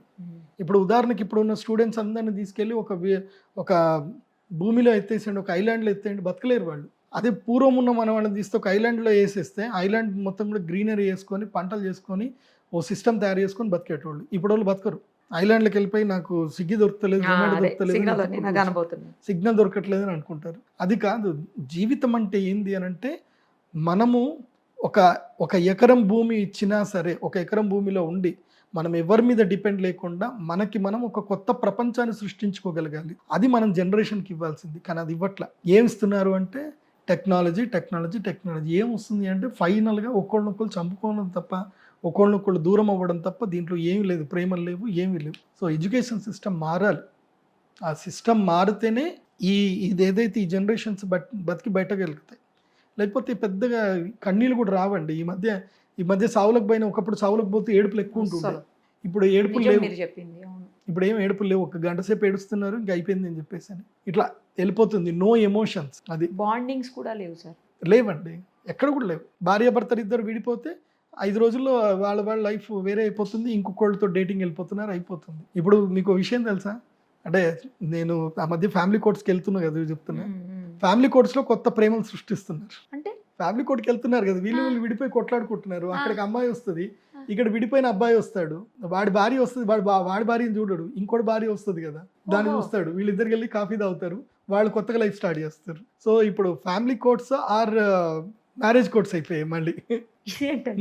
ఇట్లా జరుగుతుంది, పెరుగుట నడుస్తూ ఉందన్నమాట ఇదే జీవితం. సో నేను చెప్పేది ఏంటంటే, ఇది మారాలి అని అంటే ప్రతి ఒక్కరు కూడా లైఫ్ స్టైల్ మార్చుకోవాలి, మెయిన్గా లైఫ్ స్టైల్ మార్చుకోవాలి. ఇంట్లో మొబైల్కి ఒక సర్టన్ టైం పెట్టాలి, పెట్టుకోవాలి, సర్టన్ టైం టీవీకి ఒక టైం పెట్టుకోవాలి, కానీ పెట్టుకోరు, జరగదు, అది జరగదు, ఇంపాసిబుల్. అది జరగదు. అసలు ఫోన్ లేకపోతే ఇంకేమన్నా ఉందండి? ప్రపంచం మొత్తం ఫోన్లోనే కదా ఉంది ఇప్పుడు. కానీ దీనికి అనుకుంటే సొల్యూషన్ ఉంది. ఏం లేదండి, ఒక 5 ఎకరాల పొలం ఎక్కడ తీసుకోవాలి, చక్కగా వెళ్ళి పొలం చేసుకోవాలి. నా లైఫ్లో ఒక పర్సన్ చూశానండి, ఈజ్ ద వండర్ఫుల్ పర్సన్. నేను చూశాను కదా, ఆయన దగ్గర పోయిన తర్వాత నాకు ప్లెజెంట్ ఆఫ్ మైండ్ వచ్చింది. నాకు అరే ఇట్లా కూడా బతకొచ్చురా భయ్, ఏం అవసరం లేదు, టెన్షన్ పడాల్సిన అవసరం లేదని. ఆయన దగ్గర ఏం డబ్బులు లేవు, ఏం లేవు. మ్యాంగ్లూరులో ఉంటారండి, ఉడిపి దగ్గర 5 ఎకరాల పొలం ఉంది ఆయనకి. ఆ పొలం చుట్టూ చక్కగా వెదురు బొంగులతోటి కంచె చేసుకున్నారు. నో ఐరన్, నథింగ్, ఏం లేదు. వెదురు చెట్లు పెట్టేసుకున్నారు, చక్కగా బార్డర్ ఉంది. 2 ఆవులు ఉంటాయి, 2 గేదెలు ఉంటాయి. చక్కగా వాటికి పంట పండించుకుంటారు. సుపారీ తోట ఉంది కంప్లీట్ గా. సుపారీ అంటే ఏంది, పోకలు అని అడికి తోటే అంటారు అనమాట, వక్క తోటలు. సో వక్క తోటలు ఉన్నాయి, చిన్నగా ప్యాడీ ఫీల్డ్ ఉంది, మంచి ఇల్లు ఉంది లోపల. వాళ్ళ పని ఏంటంటే పొద్దున్న తెల్లవారుజామున లేవడం, యోగా చేయడము, యోగా చేసుకొని ఆ ఆవులకు సరిగ్గా చూసుకోవడము, చిన్న గార్డెన్ ఉంది, గార్డెన్ లో కూరగాయలన్నీ తెచ్చుకోవడము, వంట చేసుకోవడం, తినడము, భాగవతం మొత్తం చదవడము, మళ్ళీ భోజనం, మధ్యాహ్నం దైవారాధన చేయడం, భోజనం చేయడము, కొంచెం పడుకోవడము, మళ్ళీ సాయంత్రం యోగా చేయడము, మళ్ళీ సాయంత్రం సంగీతము, భగవంతునికి ఆరాధన అన్నీ చేసుకోవడము, ఇంకా మళ్ళీ తెల్లవారుజామున లేవడం, భాగవతం చదువుకోవడం, ఇంతే. వాళ్ళ ఇంట్లో కరెంట్ అవసరం ఉండదు, 6 గంటలకు పడుకుంటారు, అయిపోయి. కరెంటుతో అవసరమే లేదు వాళ్ళ ఇంట్లో. గ్యాస్, ఆ గోబర్ గ్యాస్ తోటి గ్యాస్ చేసేసుకున్నారు. గ్యాస్ కనెక్షన్ అవసరం లేదు, 3వ వ్యక్తి వాళ్ళ ఇంటికి రాడు. వాళ్ళ ఇంట్లో రుబ్బురోళ్ళు అన్నీ రెడీ ఉన్నాయి. అసలు వాళ్ళ ఇంట్లోకి వేరే పర్సన్ రావాల్సిన అవసరమే లేదు. వాళ్ళ ఇంట్లో మొబైల్ లేదు, టీవీ లేదు, ఏమీ లేదు. మరి నిత్యావసర వస్తువులు ఎక్కడికి వస్తాయంటే ఆ సుపారికి ఏదైతే ఉందో పనులు వస్తారు, 5 ఎకరాల సుపారి దింపుకొని పోతారు. సో అవి అమ్మేస్తాడు, అది అమ్మడానికి మాత్రమే బయటికి వెళ్తాడు. ఆ అమ్మిన దాంతో డబ్బులు వస్తాయి. ఆ డబ్బులు కూడా వచ్చినట్టు కిరాణా అతనికి డబ్బులు ఇచ్చేస్తాడు. మొత్తం డబ్బులు ఇచ్చేసి నాకు ఏమేమి కావాలో అవి నాకు ఇంటికి తెచ్చి పెట్టేసి అని చెప్తాడు. నా ఇంట్లోకి మాత్రం రావద్దని చెప్తాడు. ఇంటికి బయట గేట్ దగ్గర ఒక చిన్న షెల్టర్ ఉంటుంది అనమాట, ఆ షెల్టర్లో పెట్టేసి వెళ్ళిపోవాలి అంతే. వేరే వాళ్ళు వాళ్ళ ఇంట్లోకి రావడానికి అనుమతి లేదు. మరి ఎట్లా వేరే ప్రపంచంతో సంబంధం లేదు, అవసరమైన హెల్త్ ఎందుకు, ఏం కావాలి చెప్పండి? హెల్త్ ప్రాబ్లమ్స్ రావు. యోగా చేస్తున్నారు, ప్రాణాయామం చేస్తున్నారు, పసుపు పండించుకున్నారు, ఎంత చేసినా కూడా కొంచెం ఫీవర్ లాంటిది, కాళ్ళు నొప్పులు చిన్న చిన్న. అదే కదా కూడా లేదు, రావు. ఏజ్ గడిచే కొద్దైనా వస్తాయి కదా సార్. హాస్పిటల్ అవసరం లేని మనిషి ఉంటాడా? అదే ఆశ్చర్యం. ఈజ్ మై యోగా టీచర్, ఆయన మా యోగా టీచర్.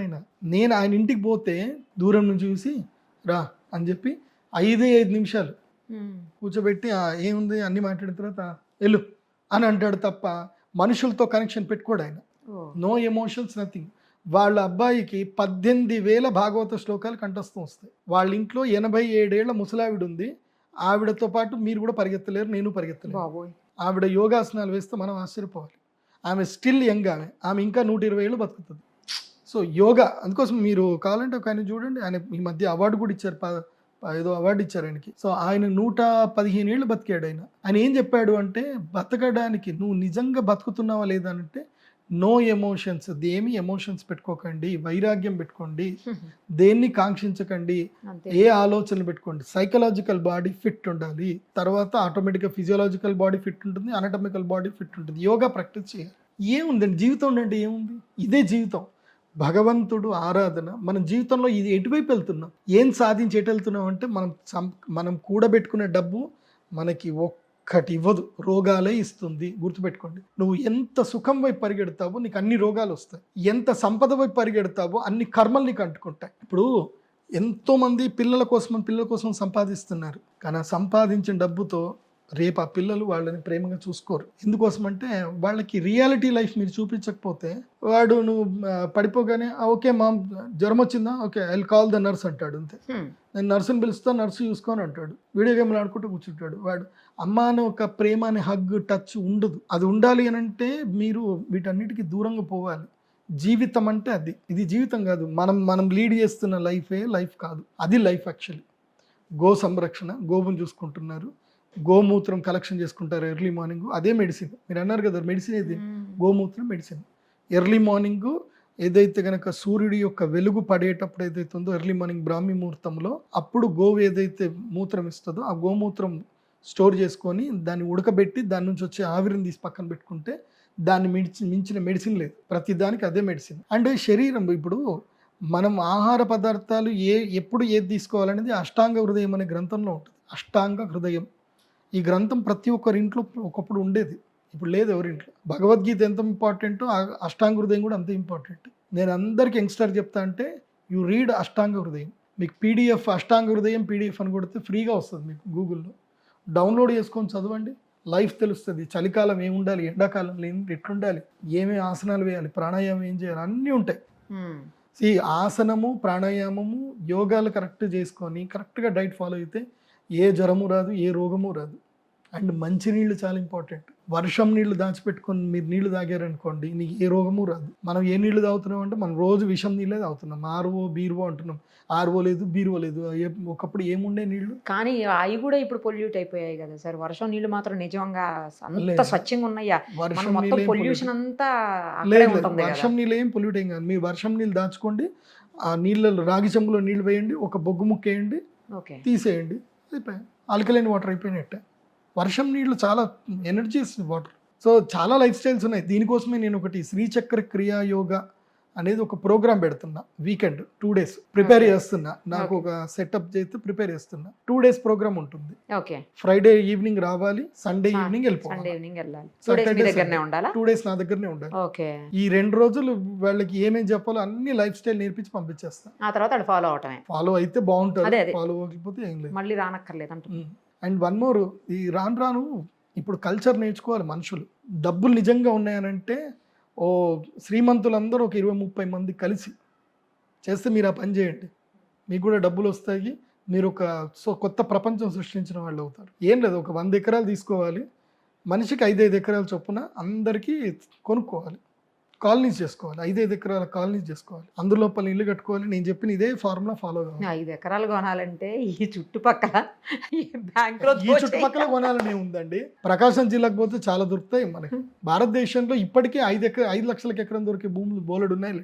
ఏ మీరు చెప్పేది ఏ బీహారు, అస్సామో, ఒరిస్సానో అటు సైడ్ ఏమో సార్. మన రాష్ట్రాల్లో అయితే, మన తెలుగు రాష్ట్రాల్లో మీరు నిజంగా మీరు కావాలంటే నా దగ్గరికి రండి, 10 లక్షలు పట్టుకొని రండి, నేను 1 ఎకరం ఇస్తాను. నేను కాలనీ తయారు చేస్తున్నాను. ఇప్పుడు 100 acres కాలనీ నేను తయారు చేస్తున్నా. ఎక్కడ? ఇక్కడనే మన ప్రకాశం జిల్లాలోనే ఒక 100 acres తీసుకుంటున్నా, ఒక కాలనీ తయారు చేస్తున్నా. You come there. నేను స్కూల్ కూడా పెడుతున్నాను, ఒక 100 acres లో స్పోర్ట్స్ స్కూల్ పెడుతున్నా. ఎందుకు ఆంధ్రాకి వెళ్ళారు తెలంగాణ నుంచి? నాకు ఎక్కడ తక్కువ దొరికితే అక్కడికి వెళ్తా. నాకు ఆంధ్ర తెలంగాణ కాదు, భారతదేశం అయితే ఓకే. లేదంటే ఆఫ్రికా బొమ్మన అడిగిపోతాను. నాకు ల్యాండ్ ఎక్కడ దొరికితే ఆడ కూడా తీసుకుంటాను. నేను ఎక్కడ పోయినా మనుషుల్ని మార్చుకుంటూ పోతా అంతే.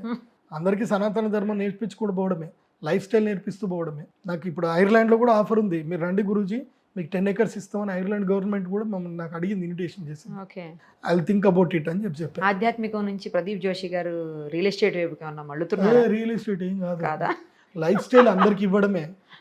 ఈ డబ్బు తీసుకొని మనం ఏం చేస్తాం? అందరికి ఇప్పుడు డబ్బు లేనిది పని జరగదు. డబ్బు ఉండాలి, కాకపోతే ఆ డబ్బు వల్ల 10 మందికి ప్రయోజనం జరగాలి. డబ్బు తీసుకుంటాం, పని చేస్తాం, 10 మందికి లైఫ్ స్టైల్. ఇప్పుడు నేను స్కూల్ కట్టాలంటే నాకు డబ్బులు కావాలి కదా, ఎవడైతే నాకు ఫ్రీగా ఏమి ఇవ్వడు కదా. సో ఒక 100 ఎకరాలు ఒక స్పోర్ట్స్ స్కూల్ చేయాలనేది ప్లాన్ ఉంది నాకు. Sports school super. ఇంకా లైఫ్ స్టైల్ మొత్తం దాంట్లో చదివేది ఎంతసేపు తెలుసా? ఉదయం 9 గంటల నుంచి 3 గంటల వరకే చదువు. ఇప్పుడు స్కూల్స్ అన్నీ అంతే ఉన్నాయి సార్. ఇప్పుడు స్కూల్స్ మాత్రం కాదు, ఆ తర్వాత వీడు ఏం చేస్తున్నాడు అని చూడట్లే కదా.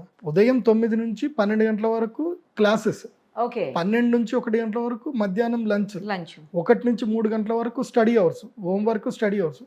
3 గంటల తర్వాత 3 to 6 sports, 6 to 7 yoga, 6 to 7 yoga, ధ్యానము, విష్ణు సహస్ర పారాయణం, లలిత సహస్ర పారాయణం. 7 to 8 భోజనం, 8 పడుకోవాలి అంతే. 8 పడుకోవాలి, మళ్ళీ 5 o'clock లేవాలి అంతే. 5కి లేచి మళ్ళీ స్నానం చేసుకొని ఫస్ట్ మార్నింగ్ సెషన్ అంతా యోగా, సూర్య నమస్కార సెషన్. నో టీవీ, ఇంకేముండదు అంతే. And every week Sunday holiday. Sunday రోజు ఏంటంటే డిబేట్ చేయడం, ఒక సిస్టమ్. మరి హాలిడే ఎక్కడ ఇచ్చారు సార్? అది కూడా ఎంగేజ్ చేశారు. హాలిడే అనేది లేదు, ఇదే holiday. Every day is a holiday, it's not a working day. లైఫ్లో హాలిడే అనేది చాలా తప్పది. లైఫ్లో హాలిడేస్ లేవు. నువ్వు ఎప్పుడైతే నీ యొక్క బ్రెయిన్కి రెస్ట్ ఇస్తున్నావు అంటే ఆ రెస్ట్ కూడా నీకు హాలిడే లాగా ఉండకూడదు, అది నీకు ఎనర్జీ గెయిన్ చేసినట్టుగానే ఉండాలి. సండే రోజు నా ప్లాన్ ఉంది, ఒక అసెంబ్లీ లాగా క్రియేట్ చేయడము. సండే రోజు వీళ్ళకి డిబేట్స్ ప్రోగ్రామ్ పెట్టడము, దీని మీద చర్చలు చేయించడము. ఎవ్రీథింగ్ షుడ్ బి లెర్నింగ్, ప్రతిదీ లెర్నింగే ఉండాలి. క్షణశక్ కణశ్చైవ విద్యాం అర్థంచ సాధయేత్, క్షణత్యాగే కుతో విద్య, కణత్యాగే కుతో ధనం. ఇది మనకి సుభాషితం చెప్పారు. క్షణము కణము అంటే every minute, every molecules of time ప్రతి సెకండ్, కణము అంటే ప్రతి రూపాయి. ఇవి రెండు కూడా ఎవ్రీ మూమెంట్ చేస్తూనే ఉండాలి. Learning is a life time process. So నువ్వు ఎర్నింగ్ ఉండాలి, లెర్నింగ్ ఉండాలి. ఓన్లీ లెర్నింగ్ పోయావా ఎర్నింగ్స్ ఉండవు, ఓన్లీ ఎర్నింగ్స్ పోయావా లెర్నింగ్ ఉండదు. Learning is these both are processed. ఈ రెండిటికి హాలిడే ఇవ్వకూడదు అని చెప్తారు. మనకి భర్త గారి సుభాషితాలు ఏవి చెప్తారు, అవి వెళ్ళాలి, లైఫ్ స్టైల్కి వెళ్ళాలి, అండ్ ఇంపార్టెంట్ థింగ్స్ మాత్రమే జీవితంలో నేర్చుకోవాలి, అన్నెసెసరీ థింగ్స్ ఏవి నేర్చుకోవద్దు. అట్లా మేము ఒక ఎడ్యుకేషన్ సిస్టమ్ ప్లాన్ చేస్తాం. ఆల్రెడీ నా దగ్గర మొత్తం కరికులం ఉంది. Because of lack of fund I'm just stop. నాకు ఎవడైనా ఇప్పుడు రేపు ఒక 15 కోట్లు తీసుకొచ్చి మీరు చార్జ్ చేయండి గురుజీ నేను ఉంటా అని అంటే 5 ఏళ్ల తర్వాత వాళ్ళ 15కి ఇంకో 15 యాడ్ చేసి 30 కోట్లు ఇచ్చి అలా బయటకు ఎత్తేసి నేను ఎడ్యుకేషన్ సిస్టమ్ మొత్తం రన్ చేసుకుంటా. 5 సంవత్సరాల్లో 15 కోట్లు ఎవరైనా ఇస్తే ఇంకో 15 కోట్లు 30 కోట్లు ఇచ్చేస్తా. వాళ్ళకి మీరు కంటిన్యూ ఉంటా అంటే ఉండండి, లేదంటే వెళ్ళిపోండి అని చెప్తా. నేను మొత్తం ఎడ్యుకేషన్ సిస్టమ్ రన్ చేసుకుంటా. 5 ఇయర్స్లో 15 సంపాదించవచ్చు ప్లస్ సూపర్గా సిస్టమ్ రన్ చేయొచ్చు. ఒకసారి రాజకీయాలకు వద్దాము. ఇప్పుడున్నటువంటి మన ఈ గవర్నమెంట్ ఇంకా బాగా ప్రజల ఆదరణ పొందాలి అంటే మీరు ఏం సజెస్ట్ చేస్తారు? ఎందుకంటే చిన్న ప్రతి గవర్నమెంట్కి చిన్న ఇష్యూస్ ఉంటాయి, నెగిటివ్స్ ఉంటాయి. అలాంటివన్నీ పోయేసి ప్రజలు మెచ్చుకునేలా తయారు అవ్వాలంటే ఏం చేయాలి? ఫస్ట్ అయితే మనం తెలంగాణ గవర్నమెంట్ నుంచి మాట్లాడదాం. ఎందుకోసం అంటే తెలంగాణ గవర్నమెంట్లో ఏంటంటే సీఎం రేవంత్ రెడ్డి గారు ఫస్ట్ టైం ఆయన సీఎం అయ్యారు. ఆయనకి మంచి బుద్ధి, విచక్షణ అన్నీ ఉన్నాయి. రాజకీయంలో అనుభవం చాలా ముఖ్యం, అధికార అనుభవం ఇంకా చాలా ముఖ్యం. ఎందుకోసం అంటే ఇప్పుడు ఆంధ్రప్రదేశ్కి వెళ్తే కనుక 25 ఏళ్ళ ఎక్స్పీరియన్స్ ఉన్న సీఎం ఉన్నారు. ఇప్పుడు ఆయనకు మనం ఏం సలహాలు ఇవ్వాల్సిన అవసరం లేదు. Is himself torch barrier. ఆయనను వదులుకున్న వాళ్ళు మూర్ఖులు అని చెప్పాలి, అంతకుమించి ఏం లేదు. Is a legend, is a living legend అంతే. కాకపోతే రేవంత్ రెడ్డి గారి విషయంలో ఏం జరిగిపోతుందంటే ఆయన పక్కోళ్ళు ఆయన కమ్యూనికేట్ చేయట్లేదా? బికాస్ ఏ సీఎం కూడా తనకి చెడ్డ పేరు రావాలను, ఏది జరగాలను కోరుకోరు. ఇప్పుడు కంచగచ్చపోలి ఇష్యూ కానీ నాకు తెలుసు అది రేవంత్ రెడ్డి గారు దగ్గర వెళ్ళి ఉండదు. ఆయన ఏదో బిజీలో ఉన్నంత లోపల వీళ్ళు కొట్టేసినట్టున్నారు, ఎవరో చేసినట్టున్నారు. అది ఆయన చేసే వ్యక్తిత్వం కూడా కాదు. Is very good person. ఎక్కడో జరిగింది, మిస్కమ్యూనికేషన్ జరిగింది. ఎప్పుడైనా రాజకీయ నాయకుల దగ్గర, ముఖ్యమంత్రుల దగ్గర ఏం జరిగింది అంటే మిస్కమ్యూనికేషన్ చాలా ఇబ్బందులు కలిగిస్తుంది. వాళ్ళు ఏదో అనుకుంటారు, వాళ్ళు ఏదో జరుగుతుంది, మంచి జరుగుతుంది సంతకం పెడతారు, కానీ దాని ఇంప్లిమెంటేషన్ అనేది రాంగ్ ఇంప్లిమెంటేషన్ అవుతుంది. నాకు తెలుసు ఆ కంచగచ్చబోలి కానీ కొన్ని ఈ హైడ్రా ఇష్యూస్ కానీ ఇంప్లిమెంటేషన్లోనే ఈ గవర్నమెంట్కి చెడ్డ పేరు వస్తుంది.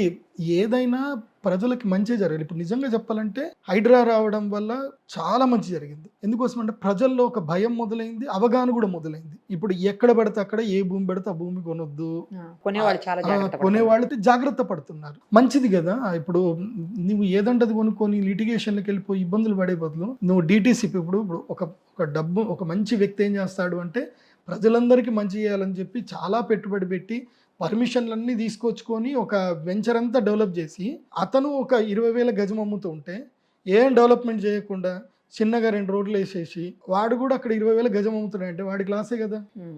సో ఇది రావడం వల్ల ఏం జరిగిందంటే చాలా మేలు జరిగింది. ఇప్పుడు ఎవరైనా హెచ్ఎండి అని డిటిసిపి ఉంటేనే కొంటాం, లేకపోతే కొనం అని చెప్పేస్తున్నారు. దీనివల్ల ఏం జరుగుతుంది, ప్రజల్లో అవగాహన పెరిగింది.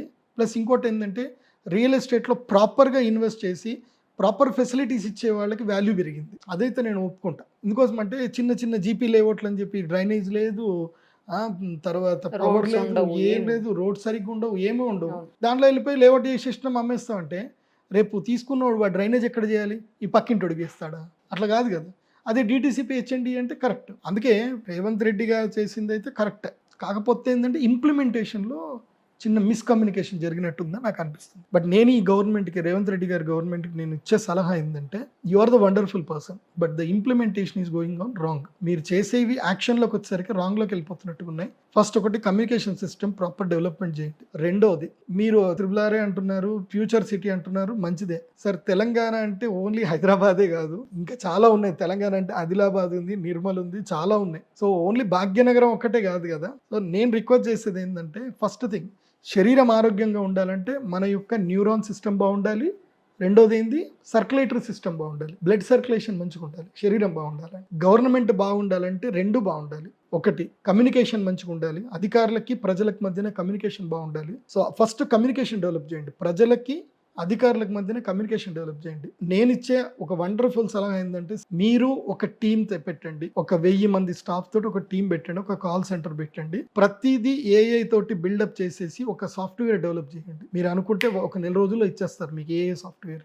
ఆ సాఫ్ట్వేర్లో ఆ సిస్టంలో ఏంటంటే ప్రతి ఒక్క అంటే వార్డు మెంబర్ దగ్గర నుంచి, అంటే మీ యొక్క రాజకీయంగా వార్డు మెంబర్లు, కౌన్సిలర్లు, ఇటు పొలిటీషియన్స్, ఆ పొలిటీషియన్ రిలవెంట్గా ప్రతి ఒక్క ప్యూన్ దగ్గర నుంచి ప్రతి ఒక్క ఎంప్లాయ్ అందరి కాంటాక్ట్ నెంబర్లు అన్ని డీటెయిల్స్ దాంట్లో ఇంప్లిమెంట్ అయ్యి ఉండాలి. ఒక టోల్ ఫ్రీ నెంబర్ పెట్టండి. ప్రజలకి ఏ సమస్య అయినా, ఒకటి కాదు, పలానది కాదు, ఒకటే నంబర్ ఫర్ ఆల్, అన్ని సమస్యలకి, టెంపుల్ సమస్య అయినా, రోడ్ల సమస్య అయినా, డ్రైనేజీ సమస్య అయినా, లీగల్ ఇష్యూస్ అయినా, ల్యాండ్ ఇష్యూస్ అయినా, అన్నిటికీ ఒకటే నంబర్. ఒక నంబర్ పెట్టండి. ఒక 10,000 మందితోటి ఒక కాల్ సెంటర్ పెట్టండి. ఇప్పుడు నేను ఒక కామన్ మ్యాన్ అండి. మా ఇంటి దగ్గర రోడ్డు దగ్గర నాకు చెప్పా పెట్టకుండా కాలనీ లోపల వాడు 5 స్పీడ్ బ్రేకర్లు వేసుకున్నాడు. ఎవరి ఇంటి పక్కన వాడు ఒక స్పీడ్ బ్రేకర్ వేసుకొని పోయాడు. ప్రెగ్నెంట్ లేడీ ఉంది, నా భార్యనే ప్రెగ్నెంట్ ఉంది, నేను కార్లో పోతా ఉంటా, నేను అదే రోడ్లో పోవాలి, నాకు ఇంకో రోడ్ లేదు. ఎన్నిసార్లు జంప్ చేసుకుంటూ పోతే మిస్క్యారేజ్ అయితే ఎవడు బాధ్యత? నేను ఎవరికి కంప్లైంట్ చేయాలి అప్పుడు? నేను ఆర్ఎండ్ బోర్డుకి చెప్పానా, పోలీసు వాళ్ళకి చెప్పానా, కలెక్టర్ ఆఫీస్ చెప్పానా, కమిషనర్కి చెప్పానా? నేను ఏ నెంబర్లు ఎత్తుక్కోవాలి గూగుల్లో? సో ఇట్లా చాలా జరుగుతున్నాయి. ఎవడు ఇష్టం వచ్చినట్టు వాడు రోడ్ ఆక్యుపై చేస్తాడు. ఇవాళ మా ఇంట్లో ఫంక్షన్ ఉంది, నువ్వు ఓడికి ఎప్పుడో చెప్పుకోపో, నేను రోడ్డు మొత్తం కబ్జా చేసుకుంటా అంటాడు. పాపం వాడేమో ఎమర్జెన్సీ పోయేది ఉంటుంది, ఆఫీస్ పోయేది ఉంటుంది, మళ్ళీ అట్లా తిరుక్కొని పోవాలా. తర్వాత కొంతమంది అవగాహన లేకుండానే కొంతమంది ట్రాఫిక్ పోలీసు వాళ్ళు కూడా వాళ్ళు రోడ్డుకి బ్లాక్ చేసి పెట్టేస్తారు. ఎక్కడో ఒక దగ్గర బ్లాక్ అవుతుంది. ఎక్కడ కంప్లైంట్ చేయాలి? ప్రతి డిస్టిక్లో ఒక కాల్ సెంటర్ పెట్టండి. ఏ డిస్టిక్ ఆ డిస్టిక్ అక్కడ కాల్ చేస్తే ఆ డిస్టిక్ కలెక్టర్ ఆఫీస్కి కాల్ సెంటర్ పెట్టేట్టు, ప్రతి దానికి సొల్యూషన్ అయ్యేటట్టు ఒక ఏఏ సాఫ్ట్వేర్ డెవలప్ చేయండి. మీకు ఆ సాఫ్ట్వేర్ కావాలంటే చెప్పండి, నేను 10 రోజుల్లో నేను చేపించేస్తాను. నాకు టీం ఉంది, నెల రోజుల్లో చేపించేస్తాను సాఫ్ట్వేర్. ఇక్కడ ఒక కామన్ మ్యాన్ కాల్ చేసి ఒక కంప్లైంట్ ఇస్తే అది ఏ కంప్లైంట్ ఎవరికి వెళ్ళిపోవాలో వాళ్ళ మొబైల్కి మెసేజ్ వెళ్ళిపోవాలి అంతే. ఆ యాప్ త్రూ వాళ్ళ మొబైల్కి మెసేజ్ వెళ్ళిపోవాలి. ఇప్పుడు పలానా మణికొండలో పలానా రోడ్ నెంబర్లో పలానా 5 స్పీడ్ బ్రేకర్లు ఇల్లీగల్ కట్టారు, కంప్లైంట్ చేసిన 2 నిమిషాల్లో ఆ రోడ్ ఇన్ఛార్జ్కి మెసేజ్ వెళ్ళిపోవాలి. 2 రోజుల్లో ఆ ప్రాబ్లం సాల్వేషన్ చేయాలి. చేయలేదంటే డిస్మిస్, ఇంకేం లేదు అక్కడ. మీరు ఆ సిస్టమ్ ఇంప్లిమెంట్ చేయండి. మీరు అధికారులకి కమ్యూనికేషన్ సిస్టమ్ డెవలప్ చేయండి. కామన్ మ్యాన్కి గవర్నమెంట్కి లింక్ చేయండి. మీ గవర్నమెంట్ అద్భుతంగా ఎత్తుంది. First communication system, 2 circulatory system. Circulatory system అంటే ఏంటి? ట్రాన్స్పోర్టేషన్. సో ప్రతిదీ రోడ్లు డెవలప్ చేయండి సార్. మీరు రోడ్లు ఒక్క డెవలప్ చేయండి, ఆటోమేటిక్గా రియల్ ఎస్టేట్ పుంజుకుంటుంది, ఆటోమేటిక్గా రిజిస్ట్రేషన్స్ అయితే మీకు డబ్బులు వస్తాయి. ఇప్పుడు ఉదాహరణకి నాకు ల్యాండ్ ఉందండి, దాని ముందు మట్టి రోడ్డు ఉంది. మట్టి రోడ్డు ఉన్నంతసేపు నా ల్యాండ్కి 10,000 గజం అంట. అదే ల్యాండ్ డెవలప్ అయ్యి అది యాక్చువల్లీ 60 ఫీట్ల రోడ్డు, అది నువ్వు 60 ఫీట్ల రోడ్డు వేసి చూపి, నేను 10,000 గజం ఉన్నోడిని నేను 40,000 గజం చెప్తా, నేను హ్యాపీయే కదా. అప్పుడు నాకు ఇండివిజువల్గా లాభం అయింది కదా. మీరు 60 ఫీట్ల రోడ్డు అక్కడ ఆల్రెడీ ఉంది, కానీ రోడ్డు అక్కడ లేదు. ముందు నాకు 20 ఫీట్ల రోడ్డే కనిపిస్తుంది, కానీ మ్యాప్లో మాత్రం 60 ఫీట్ల రోడ్డు ఉంది. మీరు 60 ఫీట్ల రోడ్డు వేస్తే ఆటోమేటిక్గా డెవలప్ అయిపోతుందండి. మీరు not only in Hyderabad, everywhere you develop the roads. మీరు రోడ్స్ని కరెక్ట్గా డెవలప్ చేసి కనెక్టివిటీ ఇవ్వండి అంతే. జనాలకు కనెక్టివిటీ ఇవ్వండి. వాళ్ళకి ఆటోమేటిక్గా వాళ్ళ ల్యాండ్ రేట్లు పెరిగిపోతాయి. ప్రతి ఒక్కళ్ళు కూడా కోటీశ్వర్లు అయిపోతారు. ఇప్పుడు నా ల్యాండ్ రేట్ 10,000 గజం అన్నప్పుడు నా దగ్గర 100 గజాలు ఉంటే నా దగ్గర 10 లక్షలు మాత్రం ఉన్నట్టే. మీరు రోడ్ డెవలప్ చేయండి, నాకేమి ఇవ్వకండి. మీరు నా అకౌంట్లో డబ్బులు వేయద్దు, నాకేమి ఇవ్వద్దు. మీరు రోడ్ జస్ట్ వేయండి, నేను ఆటోమేటిక్గా నాకు 10 లక్షల లాభం వచ్చినట్టు కదా. నేను 20,000 గజం అమ్ముకుంటా. You develop the roads, then after you go with the education system. So అప్పుడు తర్వాత ఎడ్యుకేషన్ సిస్టమ్ మీద పడండి, తర్వాత హెల్త్ సిస్టమ్ మీద పడండి.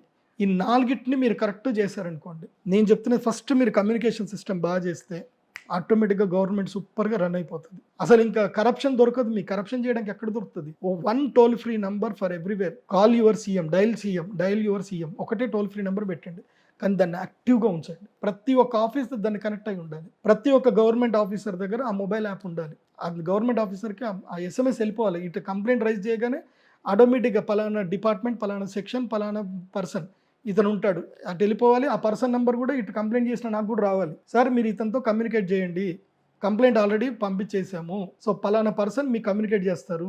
మీకు అతను ప్రాబ్లమ్ సాల్వ్ చేయకపోతే మళ్ళీ మీరు మాకు కాల్ చేయండి 48 అవర్స్లో, మేము అప్పుడు యాక్షన్ తీసుకుంటాం. అప్పుడు సెకండ్ టీం పెట్టండి, యాక్షన్ టీం. ఇప్పుడు చూడండి మీ గవర్నమెంట్ ఎట్లా రన్ అవుతుంది. శరీరం బాగుండాలంటే కమ్యూనికేషన్ సిస్టమ్ బాగుండాలి, న్యూరో సిస్టమ్ బాగుండాలి. గవర్నమెంట్ బాగుండాలంటే కమ్యూనికేషన్ సిస్టమ్ బాగుండాలి. కంప్లైంట్ అవుతుంది అంటేనే కరప్షన్ చేసేటోడికి భయం వస్తుంది, అదే కదా. కంప్లైంట్ చేసేటోడికి కంప్లైంట్ సాల్వ్ అవుతుందన్న ధైర్యం ఉన్నప్పుడు తప్పు చేసేటోడికి భయం పుట్టుకొస్తుంది కదా. ఇప్పుడు హైడ్రా మీరు పెట్టారు, చాలా మంచి పని చేశారు. ఇప్పుడు ఇల్లీగల్ కన్స్ట్రక్షన్ చేయాలంటే దడ పుడుతుంది. యాడ బుల్డోజర్ పట్టుకొని వస్తాడు రంగనాథన్ అని చెప్పి భయం అవుతుంది. You have done great job. అది ఓన్లీ దాని మీద పడ్డావు, భూమి మీద పడ్డారు, అన్నిట్లో ఉంది కరప్షన్. అన్నిటి మీదకి రండి మీరు. Thank you so much. Suman టీవీలో మీ పర్సనల్ అండ్ బిజినెస్ ప్రమోషన్స్ కోసం కింది నెంబర్కి కాంటాక్ట్ చేయండి.